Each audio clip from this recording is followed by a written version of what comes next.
The cliff's edge crumbled under Evelyn's boots, pebbles skittering into the churning sea below, as she gripped Clara's hand so tightly her knuckles whitened. "We can't go back," Evelyn whispered, her voice breaking against the howl of the wind, her green eyes locked on Clara's, searching for strength. In that fleeting moment with the world against them, their love was the only truth that mattered. Evelyn Harper had always known her mother, Margaret, disapproved of her choices, her art, her dreams, her refusal to marry the man her family chose. But it was Clara Gwynn, the quiet poet who'd stolen her heart, who ignited Margaret's rage. They'd met 2 years ago in a Portland bookstore, where Clara's soft voice reading her poetry had drawn Evelyn like a moth to flame. Their connection was instant, undeniably a shared laughter over spilled coffee, late-night talks about the stars, stolen kisses in the rain. But in their small coastal town, where tradition clung like damp fog, their love was a scandal. Margaret's voice still echoed in Evelyn's mind. "You're throwing your life away for her."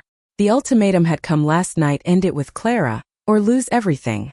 Evelyn had chosen Clara, and now they stood on this cliff, summoned by Margaret's cryptic note. "Meet me at the bluff. We end this tonight."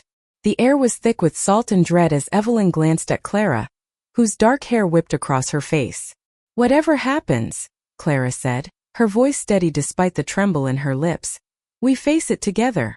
The headlights of Margaret's car sliced through the dusk, and Evelyn's stomach twisted.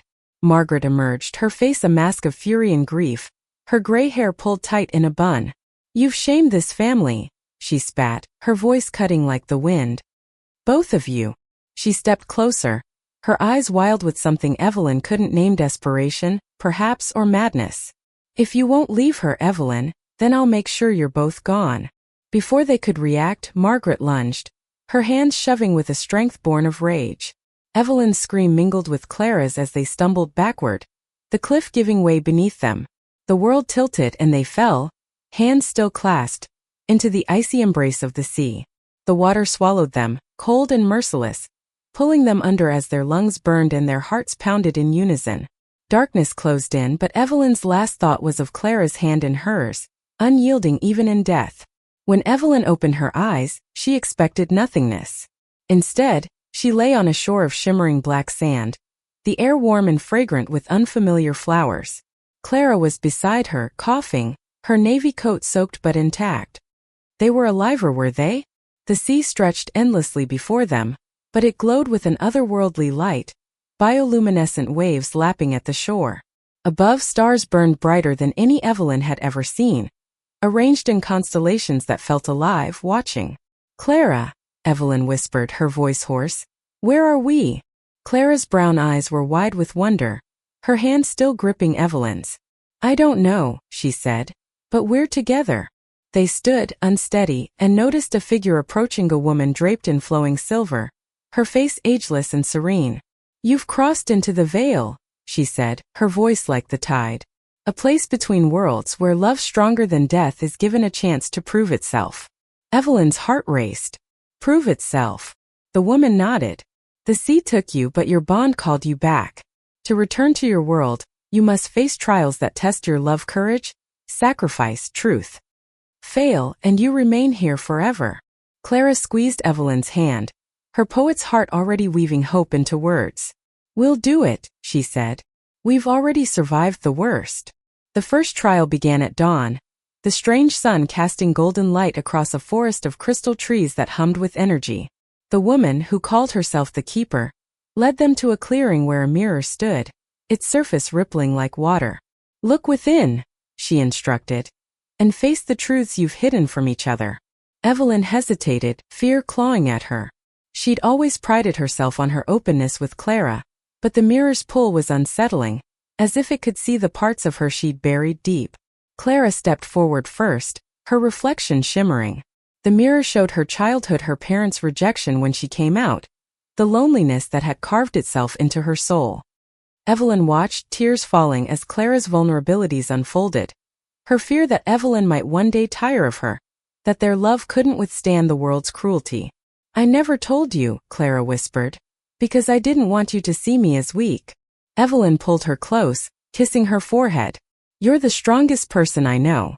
Then it was her turn. The mirror revealed Evelyn's doubts not of Clara, but of herself. Her mother's words had left scars. You're not enough. She'd hidden her fear that Clara deserved someone better, someone who could give her a life free of judgment. Clara's hand found hers, grounding her. You're everything to me, Clara said, her voice fierce. The keeper watched, her eyes softening. Truth binds you closer, she said. But the next trial demands courage. As she spoke, the forest shifted, the crystal trees parting to reveal a chasm spanned by a narrow swaying bridge. Across it, a light pulsed, promising answers but radiating danger. Evelyn and Clara exchanged a glance, their hands still entwined. Whatever lay ahead, they'd face it as they always had together. The bridge swayed under their feet, its ropes frayed and slick with mist, stretching over a chasm so deep Evelyn couldn't see its bottom. Each step felt like a gamble with fate, the wind whispering doubts that echoed her mother's voice. You'll fail her just like you failed me. Clara's hand in hers was the only anchor, her steady gaze a reminder of why they were here. One step at a time, Clara murmured, her voice a lifeline. The keeper had warned them. The trial of courage demanded they cross the chasm to claim a key, a glowing orb that hovered at the bridge's end, pulsing with the same light as the sea. It unlocks the next trial, she'd said. But the bridge tests your resolve. Fear will try to break you. Evelyn's heart pounded as they moved forward, the ropes creaking ominously.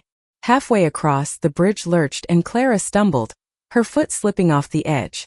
Evelyn yanked her back, her arms trembling as she held Clara close. I've got you, she gasped, her voice raw. Clara's eyes were wide, but she nodded, her trust unwavering. I know.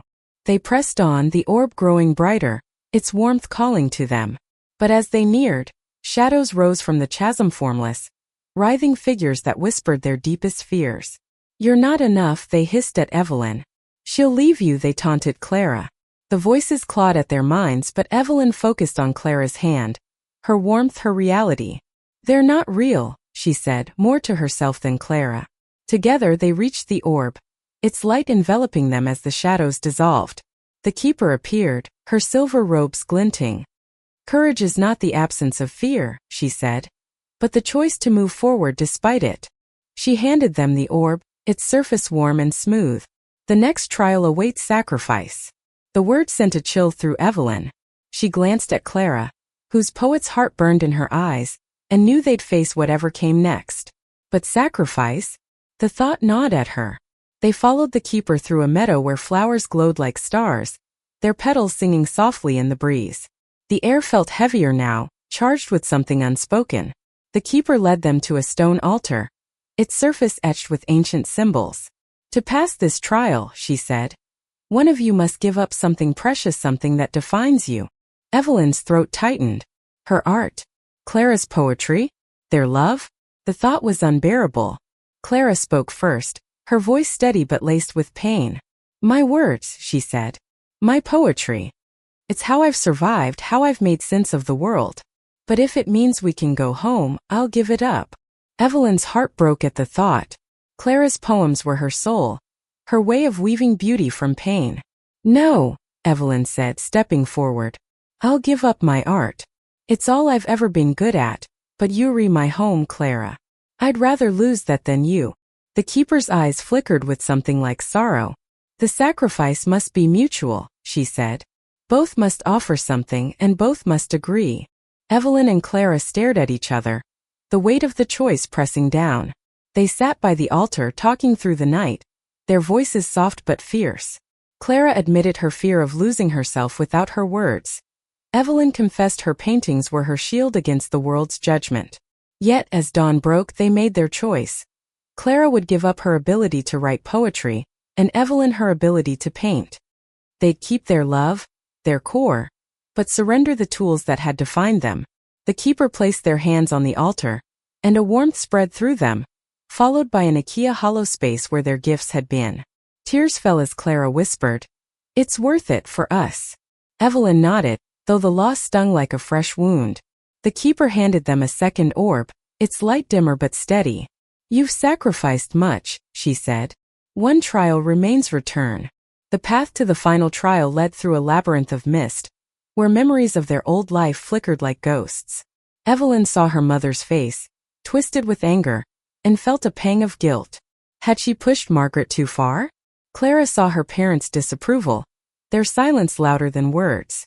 The labyrinth twisted their doubts, making each step heavier. But they held on, their love a compass in the fog.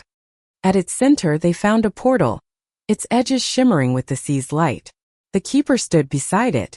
"This is your way back," she said. "But returning means facing the world that rejected you. Are you ready?" Evelyn looked at Clara, her heart swelling with a fierce, quiet strength. "We've faced worse," she said. Clara smiled, her eyes bright with hope. "Together," she agreed. They stepped toward the portal, hands clasped, ready for whatever waited beyond. The portal's light swallowed them, a rush of warmth and vertigo that felt like falling upward. When Evelyn opened her eyes, they were back on the main shore, the same cliff looming above, but the air was still, the storm gone. Clara's hand was still in hers, but their clothes were dry, their bodies whole. The sea stretched calm before them, as if it had never tried to claim them. But something was different. The world felt sharper, more fragile, as if they brought a piece of the veil back with them. Evelyn touched her chest, expecting the ache of her lost art, but instead felt a flicker of something new, a quiet strength she couldn't name. Clara's eyes held the same spark, a poet's soul still burning despite her sacrifice. "We made it," Clara whispered, her voice trembling with relief and wonder. They climbed the cliff, expecting to find Margaret waiting, her anger ready to reignite. But the bluff was empty, her car gone. The silence was eerie, broken only by the distant cry of a gull. Evelyn's phone buzzed in her pocket. Impossible. After the scene she pulled it out, her hands shaking. A voicemail from Margaret, time-stamped an hour ago. "Evelyn," her mother's voice cracked. I'm sorry.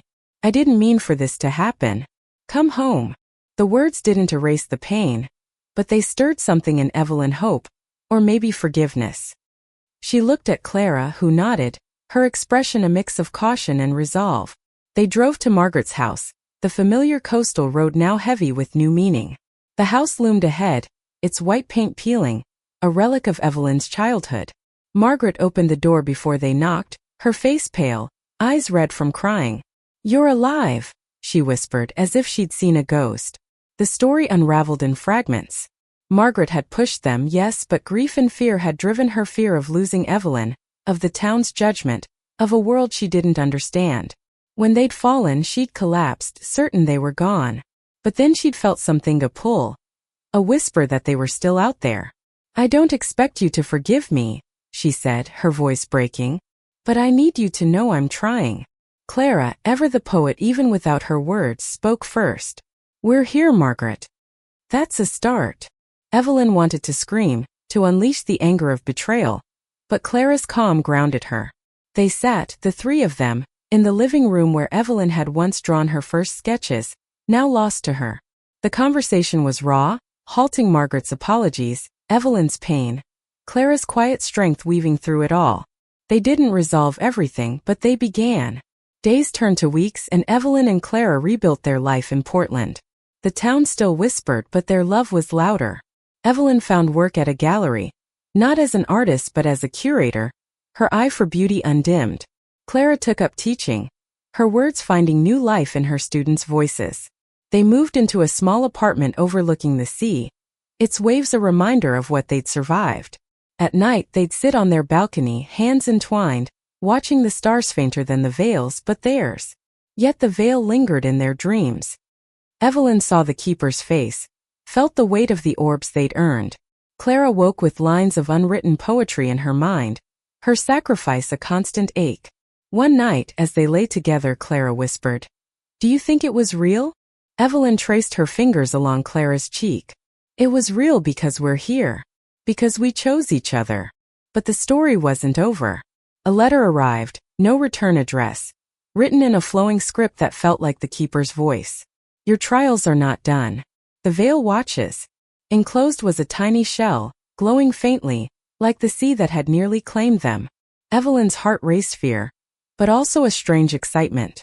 Clara held the shell to the light, her eyes alight with wonder. "Whatever comes next," she said, "we'll face it." The town began to change slowly. A pride flag appeared in a shop window, then another. Evelyn and Clara attended a local poetry reading, their presence a quiet defiance. Some turned away but others smiled, asked questions, listened. Margaret started attending a support group for parents, her steps toward understanding tentative but real. Evelyn and Clara's love, once a scandal, became a beacon for others in their small town, a testament to what they'd endured. One evening as they walked the beach, the sea glowed faintly, just as it had in the Vale. Evelyn stopped, her breath catching. "Do you see that?" Clara nodded, her hand tightening around Evelyn's. The glow pulsed, almost alive, and for a moment, they felt the Vale's presence, a reminder that their love was bigger than this world, that it had crossed death and returned. The glowing shell sat on their kitchen table, a silent mystery that neither Evelyn nor Clara could ignore. It hummed faintly at night, its light casting soft shadows across their apartment, whispering of the Vale. Evelyn would catch Clara staring at it, her poet's eyes searching for meaning, while Evelyn felt a pull she couldn't explain, a call to something unfinished. They hadn't spoken of the letter since it arrived, but its words hung between them. The Vale watches. Life in Portland settled into a fragile rhythm. Evelyn's work at the gallery filled her days, though her fingers itched for a brush she could no longer wield. Clara's students adored her, their eager voices a new kind of poetry, but Evelyn saw the quiet pain in her eyes when she tried to write and found only silence. They leaned on each other, their love a steady flame, but the sacrifices they'd made in the Vale left scars that ached in quiet moments. One night a storm rolled in, the kind that rattled windows and churned the sea into a frenzy. The shell's glow intensified, pulsing in time with the thunder. Evelyn woke to find Clara standing by the window, the shell in her hand. "It's calling us," Clara said, her voice barely audible over the rain. Evelyn joined her, their reflections ghostly in the glass. "Back to the cliff?" she asked, dread and curiosity warring within her. They drove through the storm, the road slick and treacherous, until they reached the bluff where Margaret had pushed them. The sea roared below, its waves glowing faintly, just as they had in their dreams. The shell burned brighter in Clara's hand, and as they stepped onto the cliff, the air shimmered.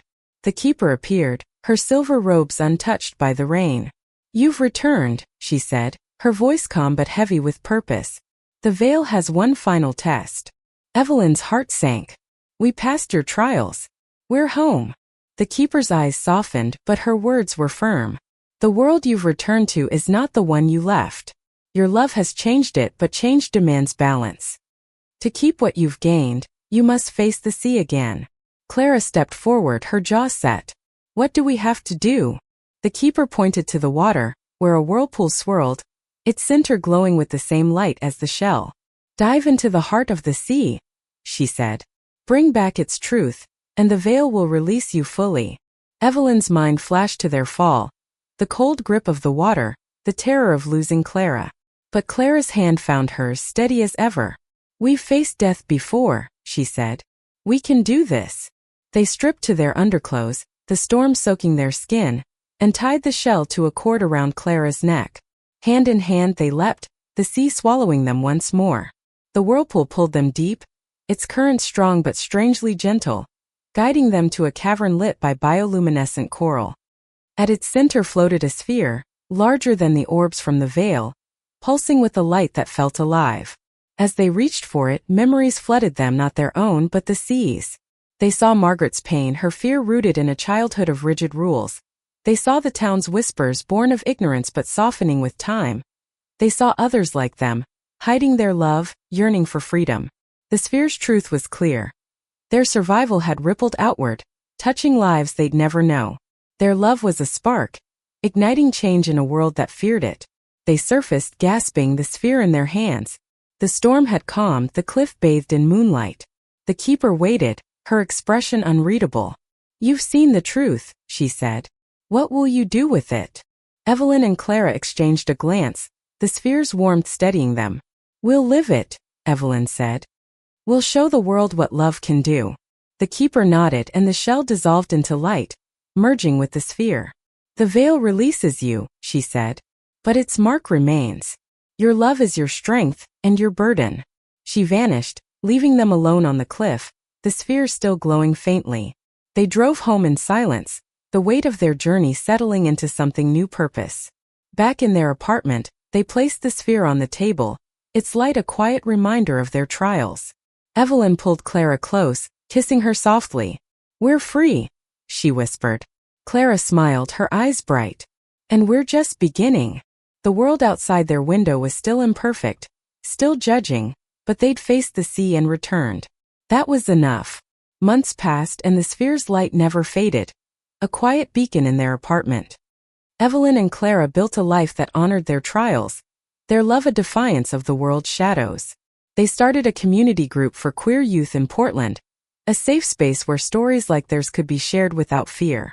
The town's whispers grew quieter, replaced by cautious acceptance, then genuine warmth. Margaret joined them sometimes, her presence awkward but earnest, her apologies slowly mending what was broken. Evelyn found new ways to create, curating exhibits that told stories of resilience and love. Clara, though unable to write, poured her poet's heart into teaching, her students' words a new kind of verse. They spoke at local events, their story of surviving the sea, the veil, and their own doubts inspiring others to live boldly. The sphere, now a symbol of their journey, sat on their mantle, its glow a reminder of the incredible. They'd drowned yet lived, they'd lost yet gained. One spring evening they returned to the cliff, not summoned by the veil but drawn by their own need for closure. The sea was calm, its surface reflecting a sky full of stars. Evelyn held Clara's hand, the same hand she'd clung to through every trial. "We're not just survivors," Clara said, her voice soft but sure. "We're proof that love can change everything." They scattered wildflower seeds along the cliff's edge, a promise to the world they'd fought to return to. As they stood together, the sea glowed faintly, a final gift from the veil, a reminder that their love was eternal, a force that had defied death and reshaped their world.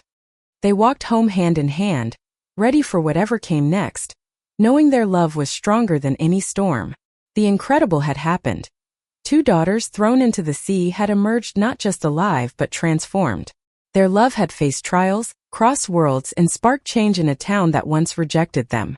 Evelyn and Clara, bound by a bond deeper than the sea, proved that love, when fierce and true, could move mountains or part the waves. Thank you for listening. Like and subscribe to get notifications about next videos.